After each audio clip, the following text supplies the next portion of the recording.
Hi guys, welcome to Janani all in one YouTube channel. ನಾವಿವತ್ತೆಲ್ಲರೂ ರೆಡಿಯಾಗಿ ನಮ್ಮೂರಲ್ಲಿರುವ ಫೇಮಸ್ ಸಾಯಿಬಾಬಾನ್ ಟೆಂಪಲಿಗೆ ಹೊಂಟೇವ್ರಿ. ಇವತ್ತು ಗುರುವಾರ ಆಗೋದ್ರಿಂದ ರೆಡಿಯಾಗಿ ಹೊಂಟೇವೆ ಎಲ್ಲರೂ. ಬರ್ರಿ, ನಮ್ಮೂರ ಸಾಯಿಬಾಬಾ ಗುಡಿ ಹೆಂಗೈತಿ, ಏನೇನ ಐತಿ ಗುಡಿಯೊಳಗೆ, ಮೊದ್ಲು ಹೆಂಗಿತ್ತು ಈಗ ಹೆಂಗೈತಿ ಅನ್ನೋದನ್ನ ನೋಡೋಣ. ಬರ್ರಿ ಗುಡಿಗೆ ಹೋಗೋಣ್ರಿ. ಈಗ ರೆಡಿಯಾಗಿ ಹೊಂಟೇವ್ರಿ, ಹೋಗೋಣ್ರಿ ಗುಡಿಗೆ. ಬ್ಯಾಡಗಿ ಫೇಮಸ್ ಬಸವನಕಟ್ಟಿ.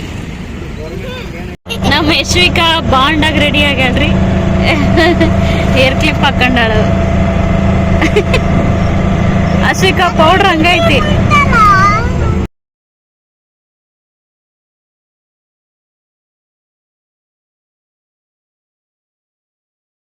ಇಲ್ಲಿ ಪ್ರಸಾದ ವಿತರಣೆ ಕೂಡ ಇತ್ತು.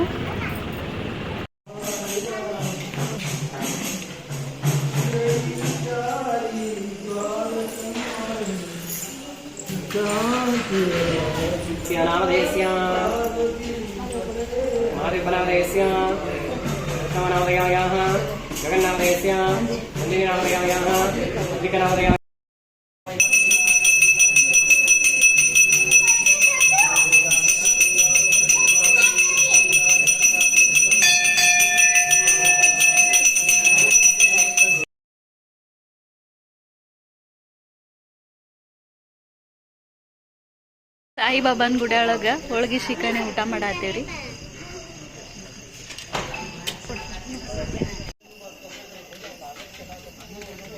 ನಮ್ಮ ತರುಣ ಮಜ್ಗಿ ಸರ್ವರ್ ಆಗ್ಯಾನ್ರಿ. Janani all in one YouTube channel. ಇವತ್ತು ನಮ್ಮ ಯಶ್ವಿಕಾ ಅಂದ ಸಂಕ್ಷಿಪ್ತ ಮನ್ಯಾಗ 5 ತಿಂಗಳದ ಜವಳ ಮಾಡ್ಸಾತೇವ್ರಿ. ಸೋದ್ರ ಭಾವ ಆದಂಥ ನಮ್ಮ ಚೋಟು ಅಕ್ಕಿದ ಹೇರ್ ಕಟ್ ಮಾಡಾತಾರ. ಹಂಗೆ ಸಂಕ್ಷಿಪ್ತ ಬರ್ರಿ ನೋಡೋಣ ಹೆಂಗೆ ಸಿಂಪಲ್ ಆಗಿ ಉತ್ತರ ಕರ್ನಾಟಕದ ಕಡೆ ಹೆಂಗೆ ಮಾಡ್ತೀವಿ ಅನ್ನೋದನ್ನ ನೋಡೋಣ. ಬರ್ರಿ, ಎಲ್ಲರೂ ನಕಲಿ ಮಾಡಾತಾರಿ. ಶುರುವಾತ್ ಅಂತೇಳಿ ಬರ್ರಿ ಶುರು ಮಾಡೋಣ. ನಮ್ಮ ಯಶ್ವಿಕಾಗ 5 ಮಂತ್ಸ್ ಕಂಪ್ಲೀಟ್ ಆಗಾಕತ್ತಿದ್ವಿ ರೀ. ನಿನ್ನೆ ನಾವು ಸಾಯಿ ಟೆಂಪಲಿಗೆ ಹೋಗಿದ್ವಿ. ಅಲ್ಲಿ ಸ್ವಾಮಿಯರ ಹತ್ರ ಜವಳದ ಬಗ್ಗೆ ಕೇಳಿದಾಗ 5 ಕಂಪ್ಲೀಟ್ ಆಗೋದಕ್ಕಿಂತ ಮುಂಚೆ ಮಾಡಬೇಕು ಅಂತ ಹೇಳಿದ್ರಿ ರೀ. ಹಾಗಾಗಿ ಡೇಟ್ ಕೇಳ್ಕೊಂಬರಕಂತ ಹೋಗಿದ್ವಿ. ಆದ್ರೆ ಅಮಾವಾಸ್ಯೆ ಇರೋದ್ರಿಂದ ಈ ಅಮಾವಾಸ್ಯೆ ಭಾವುಕ ಅಮಾವಾಸ್ಯೆ ಅಂತ್ರಿ, ಮೇ 16. ಈ ಅಮಾವಾಸ್ಯೆ ಒಳಗೆ ನಾವೇನಾಗಿದ್ರು ಶುಭ ಕಾರ್ಯಗಳಿದ್ರೆ ಮಾಡ್ಕೋಬೇಕು. ಹಾಗಾಗಿ ಅಮಾವಾಸ್ಯೆ ಆದಮೇಲೆ ಅಧಿಕ ಬೀಳ್ತದಂತ.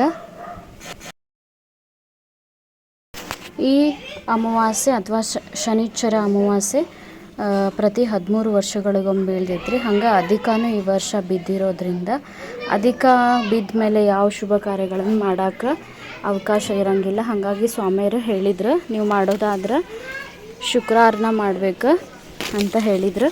ಯಾಕಂದ್ರೆ ಶನಿವಾರ ಅಮಾವಾಸ್ಯೆ ಇರೋದ್ರಿಂದ ನಾವೇನು ಮಾಡಿದ್ವಿ, ಎಲ್ಲಿ ಹೋಗೋಕೆ ಅವಕಾಶ ಸಿಗ್ದಂಗೆ ಆಯಿತು. ಯಾಕಂದ್ರೆ ಮನೆ ದೇವರಿಗೆ ತೆಗಿಸ್ಬೇಕು ಜವಳನ. ಹಾಗಾಗಿ ಮನೇಲೆ ನಮ್ಮ ಚೋಟು ಇದ್ದ ಆಕೆಗೆ ಮಾಮ ಆಗಬೇಕವ. ಹಾಗಾಗಿ ಮನೇಲೇ ಕುತ್ಕೊಂಡು ಮೊದಲು ಶಾಸ್ತ್ರ ಕಂಪ್ಲೀಟ್ ಮಾಡ್ಕೊಂಡು ಆಮೇಲೆ ದೇವ್ರಿಗೆ ಹೋಗಿ ಬಂದ್ರಾತು ಅಂಥೇಳಿ ನಮ್ಮ ಚೋಟನ ಕಡೆನ ಆಕೆಗೆ ಎಲ್ಗತ್ರಿ ಮುಟ್ಟಿಸ್ತೇವ್ರಿ. ನಮ್ಮ ಉತ್ತರ ಕರ್ನಾಟಕದ ಕಡೆ ಜವಳ ತೆಗಿಯೋದು ಹಿಂಗೆ ರೀ. ತಾಯಿ ಮಗುನ ಕುಂದಿರಿಸಿ ಅದಕ್ಕೆ ಮಾಲೆ ಹಾಕಿ ಹೊಸ ಬಟ್ಟೆ ಹಾಕ್ಕೋಬೇಕ್ರಿ. ಆಮೇಲೆ ಹೊಸ ಬಟ್ಟೆ ಹಾಕ್ಕೊಂಡ ನಂತರ ಏನು ಮಾಡೋದು, ಅವಳಿಗೆ ಹೊಸ ಕತ್ರಿ ಎಲೆಯಿಂದ ಒಂದು 5 ಕಡೆ ಒಂದು ಸ್ವಲ್ಪ ಕೂದಲ ತಕ್ಕೊಂಡು ಅವನ್ನ ಹೊಳೆಗೆ ಹಾಕೋದು ಪದ್ಧತಿ ಐತ್ರಿ. ನಾವು ಹಂಗೆ ಮಾಡಿಕೊಂಡು ಹೋಗುವಾಗ ಹೊಳೆಗೆ ಹಾಕಿದ್ರಾತ ಕೂದಲ ಅಂಥೇಳಿ ಈಗ ಮನ್ಯಾಗ ಸಿಂಪಲ್ಲಾಗಿ ಜವಳ ತೆಗಿಯೋ ಕಾರ್ಯಕ್ರಮ ಮಾಡಾತೀವ್ರಿ. ನೋಡಿರಿ, ನಮ್ಮ ಚೋಟುನ ಸೋದ್ರ ಮಾವ ಆಗ್ಬೇಕು. ಹಾಗಾಗಿ ಅವನ ಮಾಮನ ಕೈಯಿಂದನೇ ತೆಗಿಸ್ತಾರ, ಇಲ್ಲ ಅಂದ್ರೆ ಸ್ವಾಮಿಯರ ಕಡೆಯಿಂದ ತೆಗಿಸ್ತಾರೆ. ನಮ್ಗೆ ಅರ್ಜೆಂಟ್ ಆಗಿರೋದ್ರಿಂದ ಬೆಳಗ್ಗೆ 7 ಗಂಟೆಯಿಂದ 9 ಗಂಟೆವರೆಗೂ ಟೈಮ್ ಕೊಟ್ಟಿದ್ರು. ಅಷ್ಟ್ರಾಗ ಅಂಥೇಳಿ ಮನ್ಯಾಗ ನಾವು ಶಾಸ್ತ್ರನ ಸಿಂಪಲ್ಲಾಗಿ ಮುಗಿಸಿದ್ರಾತ ಅಂಥೇಳಿ ಪ್ಲ್ಯಾನ್ ಮಾಡಿಕೊಂಡು ಮಾಡಿದ್ವಿ ರೀ.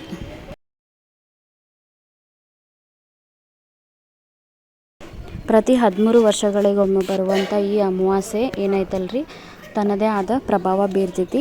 ಯಾಕಂದ್ರೆ ಅಮಾವಾಸ್ಯೆ ಅಂದರೆ ನಾವೇನಂತ ತಿಳ್ಕೊತೀವಿ, ಸ್ವಲ್ಪ ಕೆಟ್ಟ ಅಂತ ತಿಳ್ಕೊತೀವಿ. ಹಾಗಾಗಿ ಆ ರಾಶಿಯವರು ಯಾವ್ಯಾವ ರಾಶಿ, ಧನಸ್ಸು, ಮೀನ, ಸಿಂಹ ಇವೇನೇನು ರಾಶಿ ಅದಾವಲ್ರಿ, ಇವ್ರಿಗೆ ಒಂದು ಸ್ವಲ್ಪ ಕೆಟ್ಟ ಬಂದಿರೋದ್ರಿಂದ ಅವ್ರು ಏನು ಮಾಡಬೇಕು, ಶನೀಶ್ವರ ಅಂದರೆ ಶನಿ ಮಹಾತ್ಮನ ಗುಡಿಗೆ ಹೋಗಿ ಎಳ್ಳು ಅಥವಾ ಕಪ್ಪು ಬಟ್ಟೆಯಿಂದ ಎಳ್ಳು ಸುತ್ತಿ ದೀಪ ಹಚ್ಚಬೇಕು ಅಥವಾ ದಾನ ಕೊಡ್ಬೇಕಂಥೇಳಿ ಹೇಳ್ಯಾರಿ ಸ್ವಾಮಿಯರು ಎಲ್ಲರಿಗೂ. ಹಂಗೆ ನೀವು ಪಾಲಿಸ್ರಿ. ಯಾರ್ಯಾರ ರಾಶಿಗಳಿಗೆ ಕೆಟ್ಟು ಬಂದಿತ್ತಲ್ಲ ಆ ರಾಶಿಯವರು ಹೋಗಿ ಶನಿ ಮಹಾತ್ಮನ ಅಥವಾ ಶನಿವಾರ ಇರೋದ್ರಿಂದ ಹನುಮಪ್ಪನ ಗುಡಿಗೆ ಹೋಗಿ ನಿಮ್ಮ ಕಷ್ಟ ಏನಿದ್ರು ಬೇಡ್ಕೊಂಡು ದೀಪ ಹಚ್ಚಿದ್ರಂದ್ರೆ ನಿಮ್ಮ ರಾಶಿಯವರ ಮೇಲೆ ಸ್ವಲ್ಪ ಶನಿ ದೋಷ ಅಥವಾ ಏನು ಶನಿ ಮಹಾತ್ಮನ ಕಣ್ಣು ದೃಷ್ಟಿ ಏನಾಕತ್ರಿ ಕಡಿಮೆ ಆಕೈತಿ ಅಂತ ಹೇಳ್ತಾರೆ.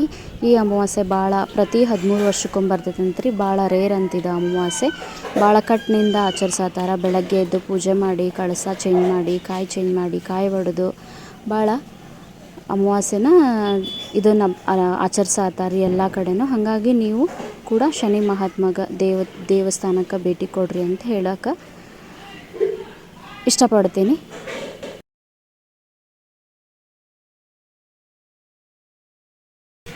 ಯಶ್ವಿಕಾಂದು ಭಾಳ ಸಿಂಪಲ್ಲಾಗಿ ಮನ್ಯಾಗ ನಾವು ಜವಳನ ಕಟ್ ಮಾಡಿದ್ವಿ ರೀ. ನೀವು ನೋಡ್ತಿರ್ಬೋದು. ಹಿಂಗೆ ನಾವು ಮಾಮನ ಕೈಯಾಗ ಹುಡುಗಿ ತಲೆಯಾಗ 5 ಕಡೆ ಕೂದಲ ಸ್ವಲ್ಪ ಕಟ್ ಮಾಡಿ ಆಮೇಲೆ ನಮ್ಗೆ ಹೆಂಗೆ ಬೇಕಲ್ಲ ಹಂಗೆ ಕಟಿಂಗ ಮಾಡ್ಕೋಬೋದು. ಯಾಕಂದ್ರೆ ಇಷ್ಟು ಜಲ್ದಿ ಅವಸರ ಯಾಕಂದ್ರೆ ಸಣ್ಣ ಮಕ್ಕಳಿಗೆ ಮುಟ್ಚಟ್ಟಾಗೋದು, ಯಾರ್ದಾರ ದೃಷ್ಟಿ ಬೀಳೋದು, ಕೆಟ್ಟ ದೃಷ್ಟಿ ಬೀಳೋದು, ಆಮೇಲೆ ನಮ್ಮ ಕಡೆ ಮುರ ಚುಚ್ಚೋದು ಅಂತಾರ್ರಿ. ಹಾಗೆಲ್ಲ ಚುಚ್ಚಿಸಿ ಮಗುವಿಗೆ ಭಾಳ ತೊಂದರೆ ಆಕೈತಿ. ಅದ್ರ ಸಲುವಾಗಿ ನಾವೇನು ಮಾಡಬೇಕು, ಕೇರ್ ತೊಗೊಂಡು ಜಲ್ದಿ ಜವಳ ಎಷ್ಟು ಜಲ್ದಿ ತೆಗೆಸ್ತೀವಿ ಅಷ್ಟು ಚಲೋ ಮಕ್ಕಳಿಗೆ. ಹಂಗೆ ಯೋಚನೆ ಮಾಡಿಕೊಂಡು ಜವಳನ ತೆಗ್ಸಿದ್ವಿ ರೀ. ತೆಗೆದಂಥ ಜವಳನ ಏನು ಮಾಡಬೇಕು, ಒಂದು ಎಲೆಯಲ್ಲಿ ಒಂದು ಕವರ್ನಾಗ ಸುತ್ತಿಟ್ಕೊಂಡು ಹೊಳಿ ಎಲ್ಲಿ ಇರ್ತೈತಲ್ಲ ಆ ಹೊಳಾಗ ಬಿಟ್ರೆ ಶ್ರೇಷ್ಠ ಅಂತ ಹೇಳ್ತಾರೆ ರೀ. ಕುಂದ್ರಿಸಿ ನೀನೊಂದು ಸಲ ಮಾಡುವ ಆರ್ತಿನ 3 ಸಲ ಹಾಕೈತೆ, ಇನ್ನೊಂದು ಮಾಡು 4 ಸಲ ಹಾಕೈತೆ. ಜವಳ ತೆಗೆದ ನಂತರ ಮುತ್ತೈದೆಯರು ಆರತಿ ಮಾಡೋದು. ನಂದು ಹೆಂಗಾಗಿತ್ತು ಈಕಿದು ಹೆಂಗೆ ಜವಳ ಅಂತ ಮುಗೀತ್ರಿ. ಅಮಾವಾಸ್ಯೆ ಒಳಗೆ ಏನಿದ್ರು ಮಾಡ್ಕೋಬೇಕು. ಕೃಷಿಯವ್ರ ಗಾಡಿ ಮಾಡಿಸಿದ್ದಿಲ್ಲ ಆದ್ಮೇಲೆ ಅಧಿಕನೂ ಬೀಳತೈತಿ ಈ ವರ್ಷ. ಇನ್ನೊಂದ್ಸಲ ಮಾಡೋ ಈ ಕೆಲಸನ ಮುಗಿಸ್ಬೇಕಾಗಿತ್ತು. ಯಾಕಂದ್ರೆ ಹಿಡ್ಕಾರ. ಉತ್ತರ ಕರ್ನಾಟಕದ ಸಿಂಪಲ್ ಜವಳ ವಿಡಿಯೋ ಇಷ್ಟವಾಗಿದ್ದರೆ ಲೈಕ್ ಮಾಡಿ, ಶೇರ್ ಮಾಡಿ, ಕಮೆಂಟ್ ಮಾಡಿ, ಸಬ್ಸ್ಕ್ರೈಬ್ ಮಾಡಿ.